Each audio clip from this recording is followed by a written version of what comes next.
Angelou. When you learn, teach, and when you get, give.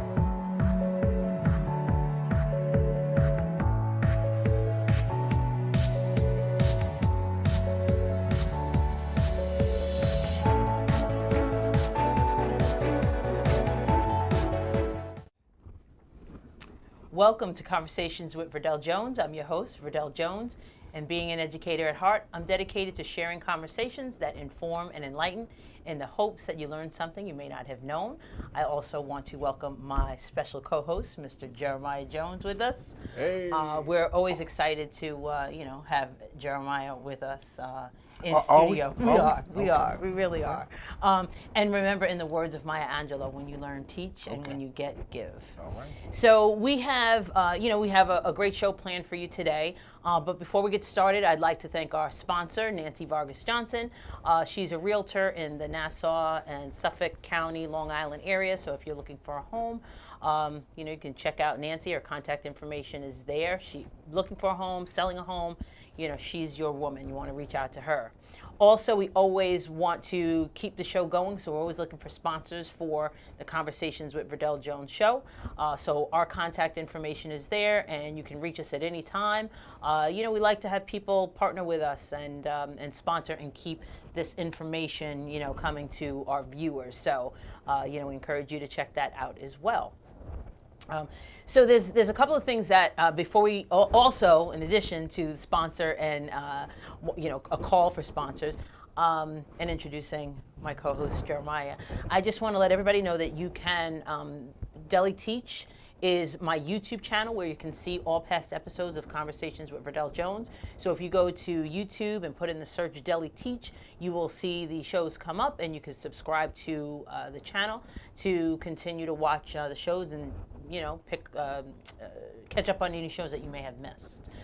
Yes. So we have, today what we're going to do is really going to just talk about like some things that have been going on. And one of the things that we wanted to say, first of all, is Happy New Year, because this is our first show of 2018. Yes, indeed. Happy New Year to all the viewers out there watching the show. We'd like to wish you a happy, blessed, prosperous, healthy 2018. Keep it pushing. Yep. And you know what? When we first were talking about what we wanted to discuss tonight, I was saying, do you want to get into resolutions? And you're like, nah, I don't want to talk about resolutions, because it's just you just continue to do what you're doing, and you make improvements. It's a cycle. Well, you make improvements throughout the year. Right. You can start a resolution or start doing what you need to do at any point during the year. Right. So a lot of people feel defeated if they don't accomplish or if they Very fall true. off their goal that they started, January 1 or whatever. Like here is January. What's today? Today is the 18th. 18th. Right. And, I'd say maybe more than half of the people probably already, backed have out already failed. or backed out. But, well, which is a good thing, I mean, a matter of fact, it's funny that you say that. I mean, just as an aside, I saw a post by Will Smith on Instagram. Okay. Now, I guess he's on Instagram now. Yeah. And he was saying something, it was a video, I think he was talking about some advice he had gotten. And I've heard this in the past. It's like, what people fail to realize is that you have to fail your way to the top. You know what I mean? In other words, you got to get out there and do. People that don't fail don't prosper. In other words, if you're not out there doing it, you're complacent. You're not even trying.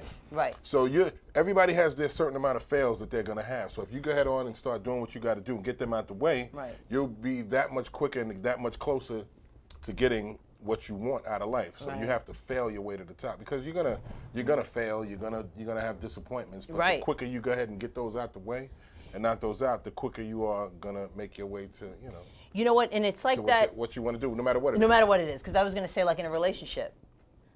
Okay. You're gonna have ups and downs in a relationship, right?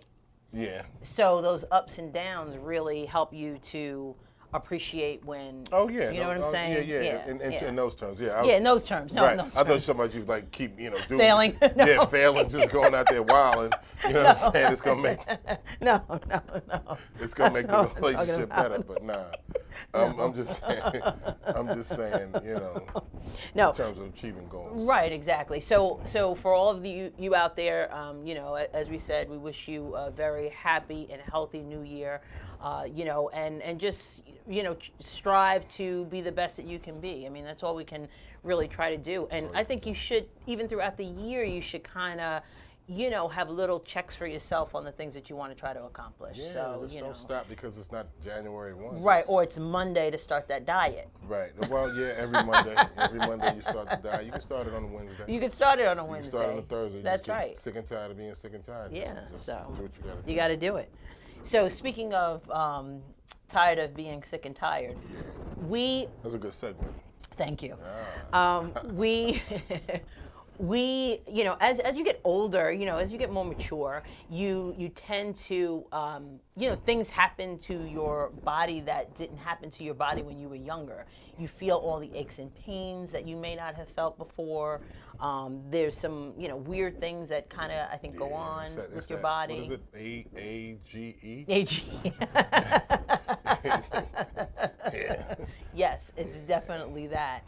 So we were, Jeremiah goes to the doctor for just about like everything. I think he has a doctor for every part of his body, which is I won't go that crazy. Come on. But you know what? I am so thankful and happy that that's the case, because you hear some people say, well, with their husbands or their significant others or men in their life, that they don't actually do that. They don't go to the doctor when they have something wrong, or especially just black men. Right, right. Or if they don't go for those yearly checkups like they should. So I don't like going to the doctor. I can't stand going to the doctor because there's a couple of things with me. Number one, when I go to the doctor, I tend not to listen. Yeah. No. Let me tell you how it goes. Verdel goes to the doctor, and she does what she has to do. Come home. I ask her, "How's the doctor? Visit appointment, what have you?" And what happened? What did they say? I don't know. I'm like, what do you mean? You went there for blah blah blah. I have no idea. So what did the doctor tell you have to do? I don't know. I'm like, oh my God, you weren't listening to what? I mean, do you need to write it down, like what you need to do? You tend to like block it out. My mother was the same way. It's like, I had to go to an appointment with her to try to find out, what's going on because she come from an appointment. It's like, well, what did they tell you need to do? And the different things. And the different things, yeah. I needed to, and the different things. Oh, right, okay. Right. But so if you're a person similar to me who has that issue, and it is an issue because, I just don't, they use these words sometimes that, like, if they're describing, like I have something on my ankle, and it's like I went to the dermatologist and they said it was something dermo something. I didn't write it down. I didn't ask them to like spell it out for me so I could do more research, online, or when somebody asked me, well, what is that? I could actually say what it is. That's an issue for me. So there's a couple of things I think like people like me need to do. Get a copy? Yeah, I do. I ask right. So one thing I'd like to do is I like to research on my own. Right. Which is key. I think it's key. Yeah, no, I think it's important. Research in this day and age when you have, the internets and everything, you can go on and look in Google or whatever what you need to do. Yeah, anytime definitely. I come home, I get they could print out, or write out something about the visit or what happened. If it's something that I, really don't understand, what have you. But I come home and I research. I went to the doctor at one time and I asked for that because the doctor was throwing a lot of things at me. And I said, well, can I have a copy of those notes? And they told me no. No. Yeah, they told me no. That's just not acceptable. But anyway, go ahead. Yeah, no, that's not acceptable. Okay. So yeah, you got to get a copy, or have them write something down or what have you, and I like any type of prescription I get or any type, I bring it home and I research, I type in, and research. You got to know what's going on with your body, man. You can't, I've seen, enough sick people in my life to know that, first of all, as far as going to the doctors, why I do that, get my checkups. I'd rather be ahead of the curve than behind the curve. I'd rather know in advance. I get a physical every year, every 6 months, blood work done, because people. You get blood work all the time. All right. Well, people don't realize how important that blood work is. The blood work is. Your A1C level let you know if you got, if you're pre-diabetic or if you got sugar. Right. As they say. As they say. Right. You know, right, if you got yeah. the sugar, right. or if you got sugar, right, exactly. or what's going on with your body, your blood work can tell you that. I'd rather know beforehand than come later on. Some things you just, just boom, happen. Next thing you know, on stage, whatever. Yeah. With something, right. I'd rather, get ahead of the curve. Yeah. So that's why, with the physical, especially, man, like you said, when you're getting older, man, all these aches and pains, your mind says one thing and your body, my mind's but we can't sing that. oh, we can't sing. No. Oh, that's right. Yeah, I'm sorry. Go ahead. Nix that. But as far as your body wants to do one thing and your mind is telling you something different. My mind and my body say the same thing. Oh, they're on the same accord right now? Yeah, don't do it. Yeah, actually, you're right. My mind is about there with the body. It's like, it's been a little minute now. I'm up there in age where my mind is like, yeah, come on. Come on, stop it. Stop playing.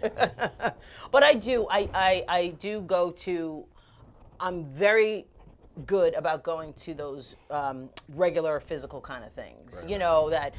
That you should do a regular physical for women. You should go to your gynecologist and get that exam, your Pap smear, your mammograms and all of that. That stuff is important, and I do that.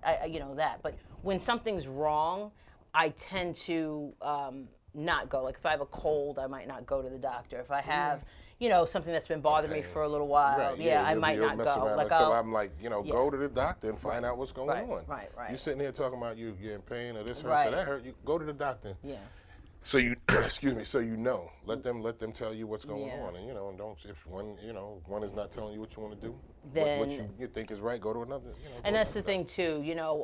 I would encourage people also to.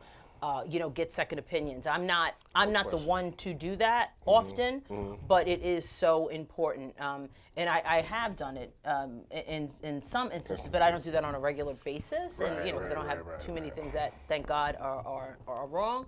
But it's so important to get that second opinion because sometimes you just have to go through a couple of people to see who is the best. Right. Varying opinions and come to a general consensus on what you want to do. On what you want to do. So it's important. Just go with the first person because doctors make mistakes just like anybody else. That's right. So health is really important. And this new year, we really need to health. To health, yeah, exactly, because that's so important. It should be the priority, only because you can't do anything else. Right, without it. You can't work at nothing. You can't do anything if your health, you're not feeling good. Everything else is kaput. Yeah. It's just not going to work. So. And one of the things also that I want to make sure that everybody is aware of, I've been hearing it yesterday and today, as a matter of fact, as you're coming over here, the importance of donating blood. So if you're healthy enough to be able to donate blood, there is a shortage for for blood donations and also for platelets. So. I understand that, and working in a school, we always have blood drives, so I'm aware of that. But with all of the bad weather that we had, a lot of schools where they hold these blood drives, they had to cancel the blood drives because of the bad weather. Right. So there's a shortage of blood. So if you're healthy enough to be able to donate blood, please donate blood. I shared with Jeremiah and our son yesterday that we need to, my mom had gone, through serious illness, and if it were not for the platelets and the blood that she received, she wouldn't be as healthy as she is today. So you really, I'm just, really asking people, to donate blood because it's so important. If you can donate, it's not a big deal. It really isn't. They give you a little juice. You get juice. You get cookies, like the Lorna Doone cookies. I mean, they give good cookies and stuff. So, juice. I don't like apple juice, but the orange juice is good. Okay. But all right, so that's what we wanted to talk. We wanted to get that because. Or talk about that because we think it's so important. So some other things that have been going on that we wanted to bring up were the Golden Globes. So we are, in our family, we watch the Golden Globes all the time. We watch the Golden Globes, we watch the Oscars, we watch the Emmys, we watch them all. Pretty much. I mean, our son is a film he was a film major. He got his degree in film, and so he was always into that. So I think we kind of gravitated toward it. But since he has been in that profession, I think you know, I know I watch the shows to the bitter end. I care about the sound, the editing, you know, all of that. I think is. You know, I want to see all of that because it fascinates cinematography. You know, I'm interested in that. Right, you right. know, Yeah, it could be cool. because that's some of the stuff that he does. Right, right. So I'm interested in it. You know, hopefully he'll be up there one day. And that's right, exactly. Hopefully he'll be doing that. So we watched the Golden Globes, and as we were watching the Golden Globes, I really felt like I knew nothing. We hadn't seen a lot of the films. A lot of them. As far as you're talking about, as far as the movies. As far as the movies, and I think the older I get, the more I don't realize who these people are. Like, I don't know all of these names.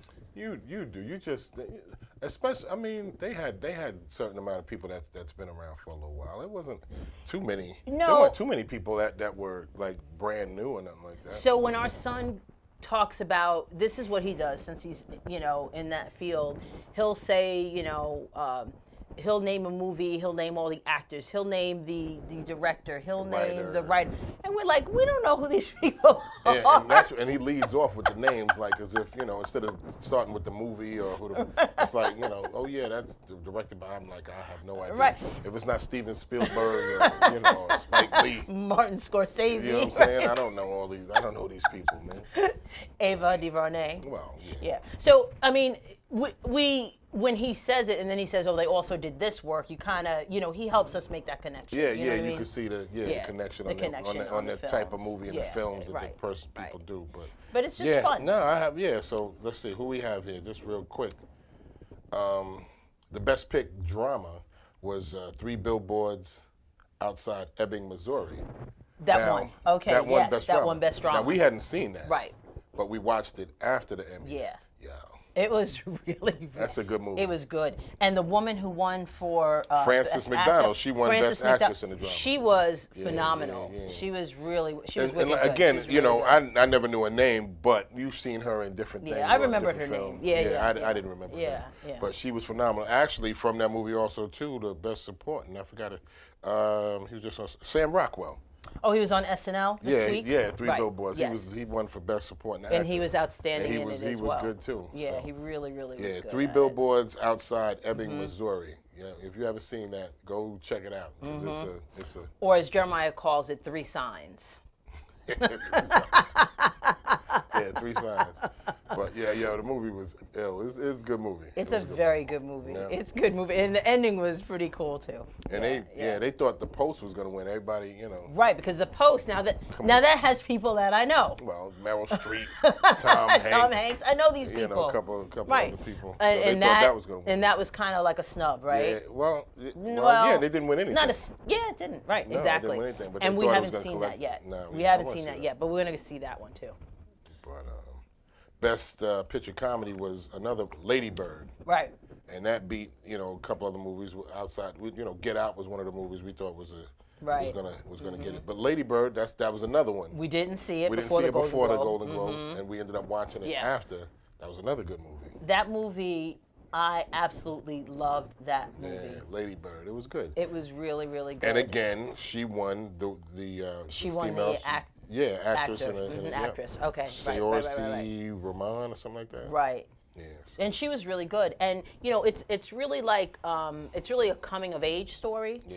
And one of the things that I really kind of resonated with me were the friendship that she had with her friend. You know, they were high school. They were like their last year of high school, and the relationship that she had with her friend really kind of resonated with me. It just made me think about the friendships that that I have at an early age, and how those friends are always always there. And it was just the relationship she had with her mom was real. Oh, the relationship wild, was funny. Yeah, it was very realistic, but very It was good. The way how they portrayed it and the way they went, the back and forth between those two. And the relationship with her father, right? Between the father and the mom. It was good. And then she had a brother who lived in the house as well. Right. Yeah, that was.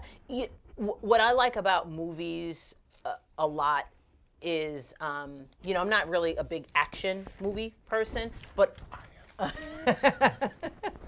I love the character development. I really like that I can be engaged with the character and get to know them and have feelings and emotions for those characters or relate to them or I can get into any you know kind what I of movie, mean? really. I can't. Yeah, I know you can. Action, thriller, comedy, you know. Yeah.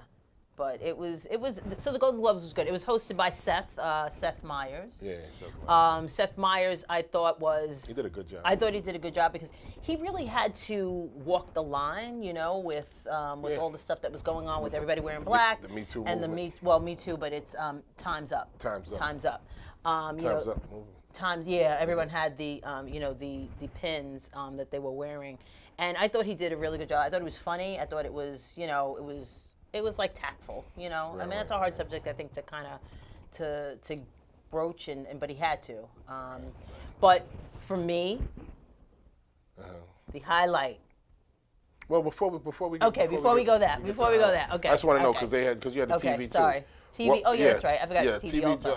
I can't believe. Now, what is this? What? Hand's Maiden Tale. Oh my goodness, we gotta watch it. Do we really? We have to watch it. It was. But how did that beat out them Thrones? Huh? It beat Game of Thrones. How in the world did it beat out them Thrones? Game of Thrones. You know, it was like, you know, there's certain things. Maybe it's an HBO thing. I don't know because like The Wire. I mean, I know I'm going back a number of years, but it never won. But then again, Sopranos did. So I don't know. I don't know. Handmaiden's Tale. Yeah, that's what it is. Because she, you know, who won for actress? I think the drama actress, Elizabeth Moss. She won for the actress. Okay, for the I was just curious. It was cool though. My man Sterling K. Brown, he won best, I think, supporting actor. Right? For This is Us. Oh, this. This Is It would be a Kenny Loggins song, but that's all right. This Is Us. This is it. Yeah. All right, This Is Us. Whatever. I don't watch it, but I heard it was really, really good. I heard it was really good too.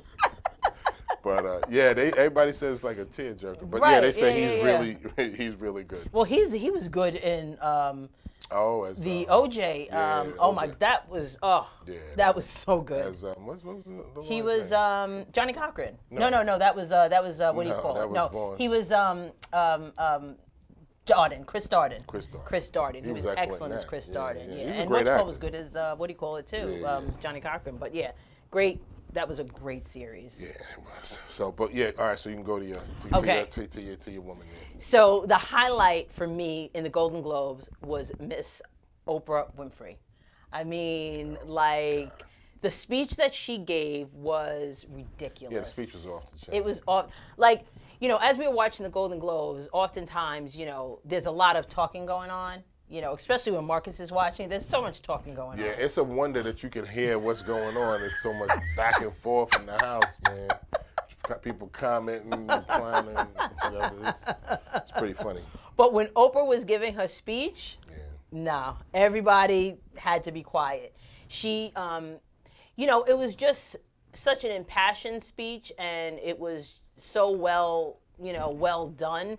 And I read an article in reference to like speech development, and there were so many elements in her speech that are elements of writing a good speech, which I didn't really pay too much attention to. Well, you know, I'm sure she did whatever, all her due diligence. Right, exactly. Yeah, so it was really, it was a great speech, inspiring.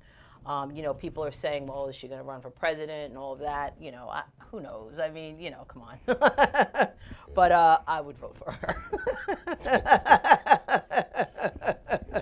I mean, she's just a dynamic person and a giving person, you know. Right. You know, even if it's not Oprah, we do need a woman president. I usually don't talk politics, but we need a woman president. Yeah. All this toxic masculinity up in there. It's just. It's too much. It's too much. Yeah. I need a person that sees things from a different perspective. A different perspective, yeah. Up in there. But right, yeah. Like I said, we're going to talk politics. That's a whole thing. But so anyway, so the Golden Globes was good. Oprah was awesome. And we really had a good time watching. I can't wait for the Oscars to come on so we can, you can check that out. Yeah, exactly. And see more movies. I know there's a movie theater, I believe, I don't know, maybe, I know movie theaters do this where they'll show the nominees. All of the Best Picture out in, nominated, the Best Picture, maybe Hicksville, maybe Westbury out on the island. But they show all of the Best Pictures nominated, and you could, like a marathon. Yeah, you could like stay there all day and just watch them. Movies and get up to date. So I'm sure, not just here, but in other places, they do the same kind of thing. So I would look for that, so you can, I know one place you can watch them and you can bring in like a cooler and like it's like an event, right, exactly, an all-day event. So, look for that if you're interested in seeing those movies, because they were really great. They were. So one of the other things that we wanted to talk about, and we talked about it today, as a matter of fact, was the Turpin. Was it Turpin family? Now, I know you guys have heard all about this family, and if you look at this picture of this family, this is I believe they renewed their vows in Las Vegas, and everybody's dressed, the girls are dressed the same, the boys are dressed the same, and there's 12 kids. And this was the family that, where they found that they had their children, like, tied up to the bed or chained to the bed. They were malnourished, and I mean, just all of these horror shows. The one who was 29 looked like she was, a child. And just a devastating situation with this family. Yeah, they range in age from 2 to 29. Southern California was 13 siblings. Some of them, like you were saying, some of them were found shackled. What happened was, because I just realized what had happened, read up on it. What happened was the 17-year-old, she jumped out of a window. Because, like I said, they all weren't shackled up. Some of them were shackled, but they were all, the house was filthy. And she jumped out of the window, and she called 911. She had photographic evidence also, too, I guess, pictures. Really? I don't know if on the phone or what have you, of what was going on in the house. What? So she went, and she actually showed them. Oh, yeah, wow. she jumped out the window. I guess she was like, I'm done. Yeah. This, I can't deal no more. Wow. So, yeah, she jumped out of a window. Oh, that's so sad. You never know who you're living next to. Because, like, I think we were talking today, the neighborhood I believe the neighborhood seemed like a right, in the house nice scene from the outside. From the outside, it looked fine. But no, they showed pictures of the inside or whatever. They did? Yeah, it was filthy. It was disgusting. I didn't know they did that. Yeah, the pictures. I guess the evidence that she had brought. Okay. But, yeah, they're in jail now. $9 million bail, I think, or something like that. Yep. So, Exactly. But just you think about your own children. You think about our kids, right? And how much we cherish them and love them and would never hurt a hair on their head. And then you have people that have 12 children, and they put them in this situation and they treat them so badly, and they're shackling them and not feeding them. Like what? Why would you have that many? These people are crazy. They're mentally unstable. Why would you have that many children to treat them badly? Right. I mean, why? Just, I don't understand. And you have certain families or couples that can't have kids, and then you got these nutcases that have 13. I know. It's unbelievable. And doing all kind of crazy stuff. So it's troubling, man. Yeah, it was just a sad story, and it's unbelievable. It really is unbelievable that people could, could do that kind of a thing to their own flesh and blood. So they'll be in jail hopefully for a long time, and hopefully the kids can get what they need. They can get the help. And nourishment and be healthy and right. hopefully thrive at some point. But crazy. So that happened. We had a lot of other things happening, but one of the things that really was a little crazy. Now imagine if you saw this this text or this alert come to your phone. Man, listen. Ballistic missile threat inbound to Hawaii. Seek immediate shelter. This is not a drill. First thing you look at is like, I look at my phone and I'm seeing the same thing on your phone. Everybody's phone has the same thing. Right. And you're Hawaii. Right. You know what I'm saying? Right in striking distance. Exactly. From North Korea. Yep, exactly. Exactly. Was that the craziest? Yeah. And it took them like 29 or 39 minutes or about 40 minutes before they gave like the all clear. So people were calling their loved ones. I heard this one story about this one guy. His two children. One was in one place, one was in the other. He was trying to make up his mind which child he should go to. I heard that. You know, to comfort or be with in the final times, because they're thinking it's about to go down. I can't. I'm like, but the crazy. This is Hawaii Governor David Ige said it was a mistake made during the procedure at the change over a shift, and an employee pushed the wrong button. Nope. No. Nope. No. First of all, well, you know me, because you call me the conspiracy theorist anyway.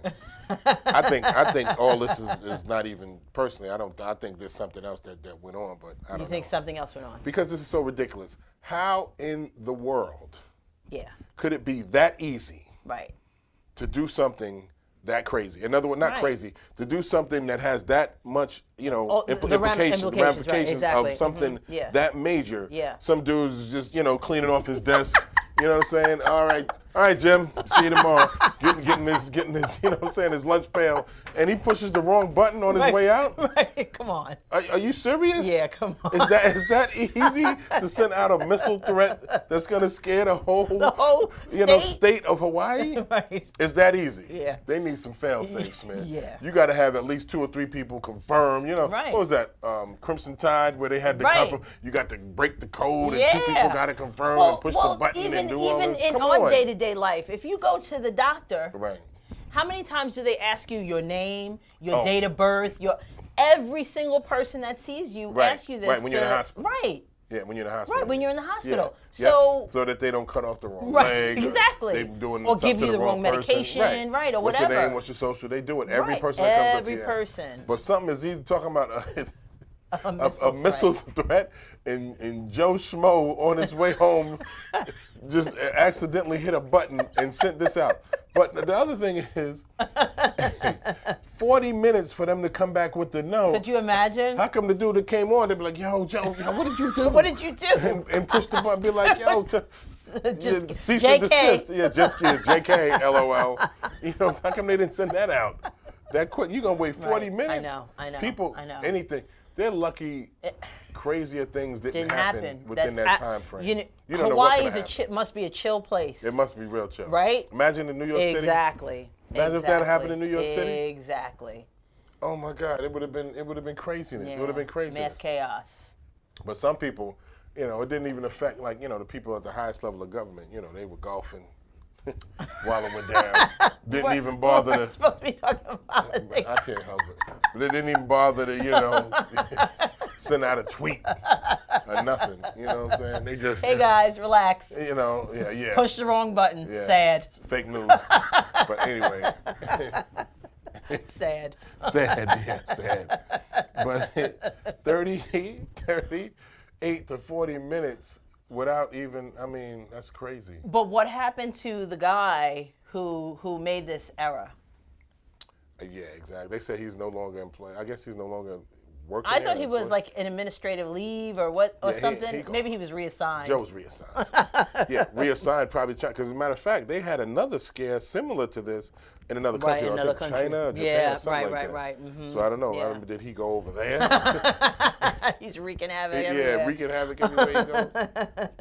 But that's very scary, and to I think we need to find out how that happened. Yeah, we'll right. I don't think so either. But it's so important to find out how that could happen, and how you prevent it from happening again. That's just unbelievable. And why did it happen there? Hawaii? Right, because like you said, Hawaii is in the it's right line there, right fire, over the water, right? So water. You hear these threats coming from, North Korea, and that's one of the places that they could reach. Why did it happen there? That's why this is so serious with all these different things going on as far as, threats back and forth. And it's not a joke, man. No, it's not a game. It's not a game. That's serious business, man. Yeah. You don't know what people are doing in there, thinking that this is their last minutes, everybody's last minutes on Earth. They could have broke out into some what was that movie where people for one day they go around and killing people. Purge. Yeah, people could be like, yo, for real? 38? Yo, where's that dude Rob at? I couldn't stand him no way. You know what I'm saying? And Right. you know, I know. It could have I went know. any kind of way. Any kind of way, because who really has, you know, that experience, you know, and then you think about Pearl Harbor, you know, so, you know, in those situations, you don't know what people will do. So that was a little scary. Real quick though, I know this is off topic. Yeah. Real quick though, before you talking about craziness, I wanted to talk a quick little bit about the weather that's going on. Yeah. Down in the southern region, to all our southern people that's experiencing this little cold and snow and ice. They had like 12 feet. I thought I heard this. 12 feet. 12 inches of snow in North Carolina. Yeah.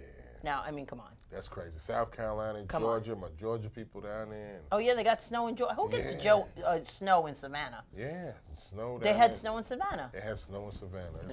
It's crazy. So y'all stick. I know a lot of people that move down south to try to get out of this weather, and they dealing with it Psych. now. So yeah, I know. Well, I'm not gonna be as mean as her, but psych.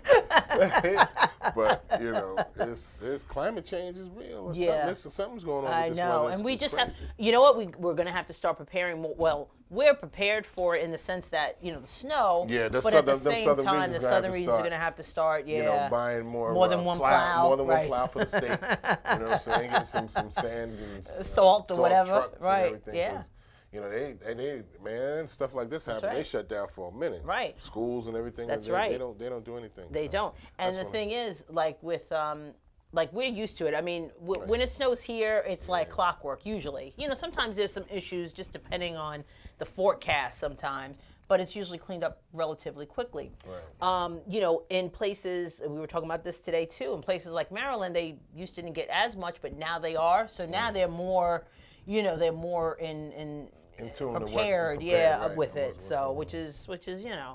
True. So speaking of people moving down south.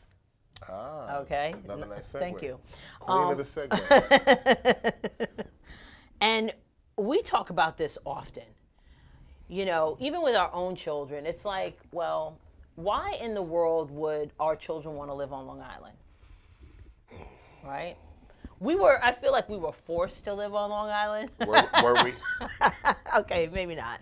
But you know, I was forced to live. You were forced, right? Exactly. But you know, so there was a Newsday did an article on you know, people living millennials, which are, and they say 18 to 34, living, you know, on Long Island. And what the article said was 4 in 10 millennial Long Islanders now live with relatives. So you have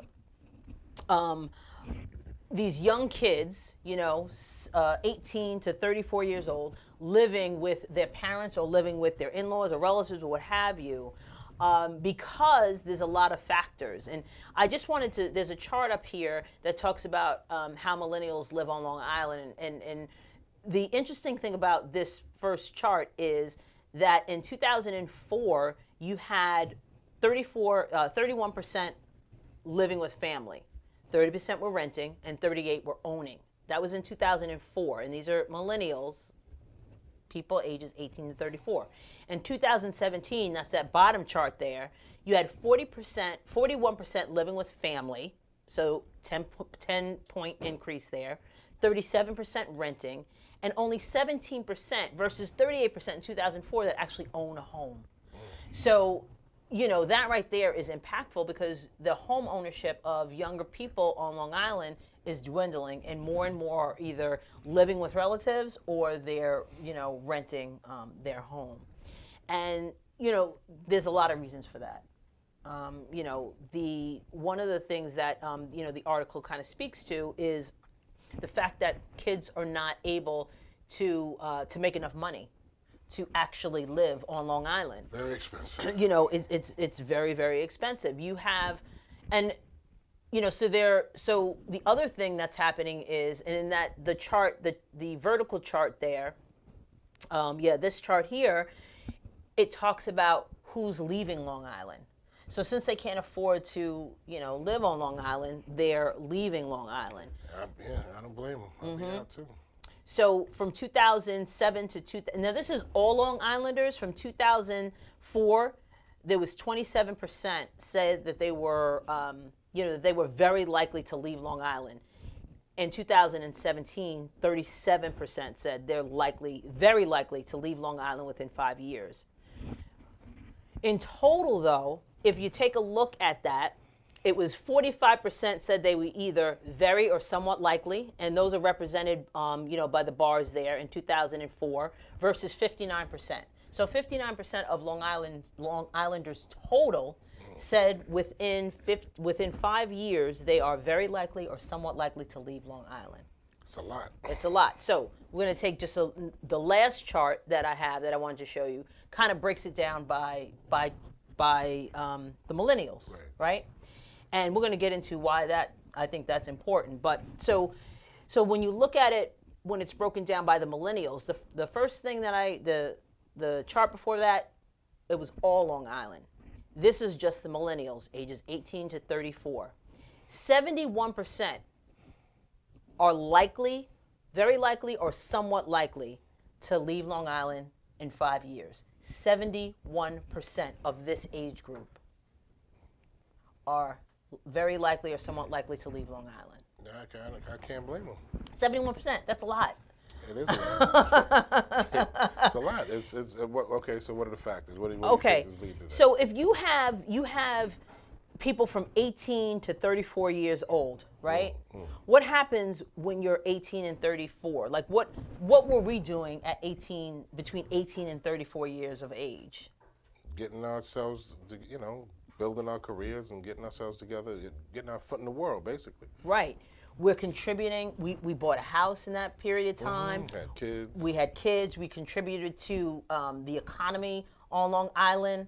We lived here and were able to sustain, buy a house. We bought a house and we bought another house within that time frame of between 18 and 34 years old.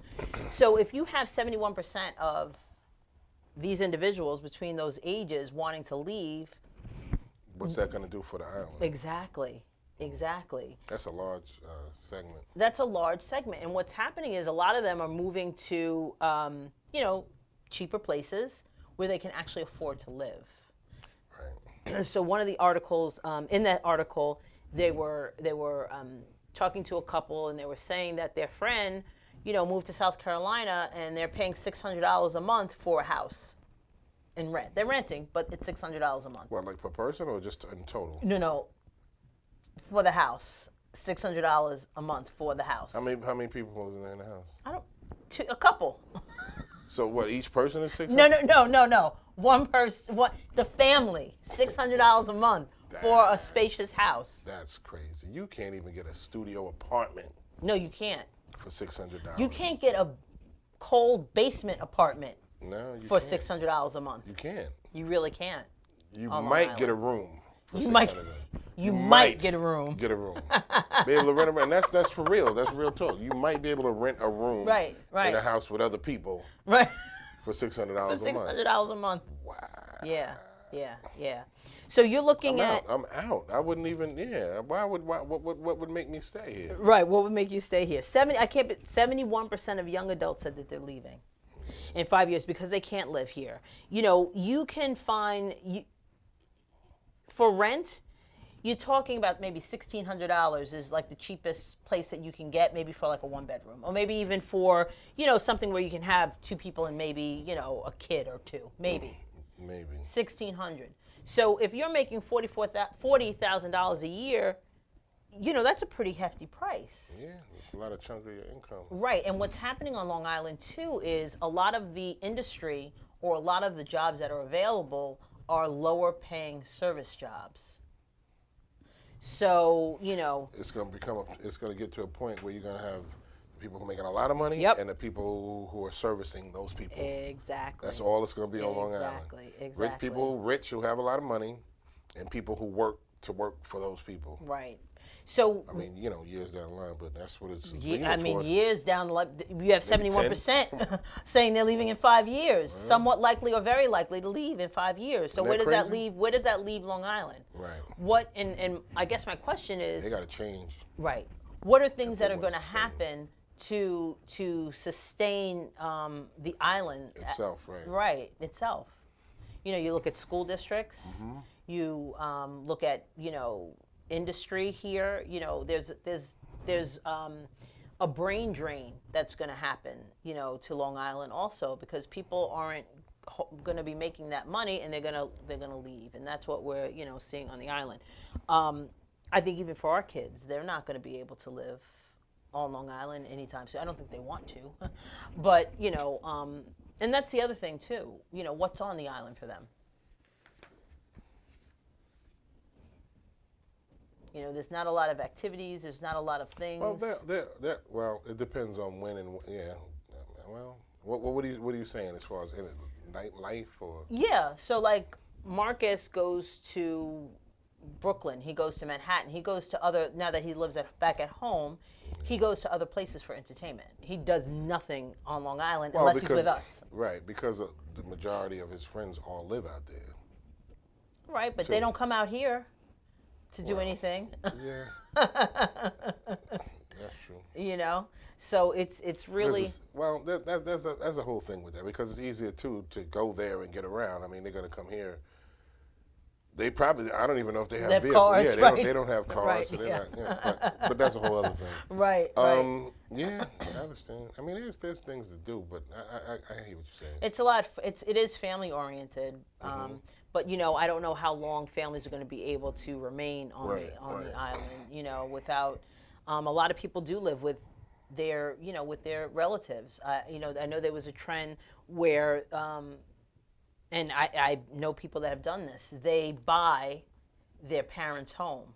Right.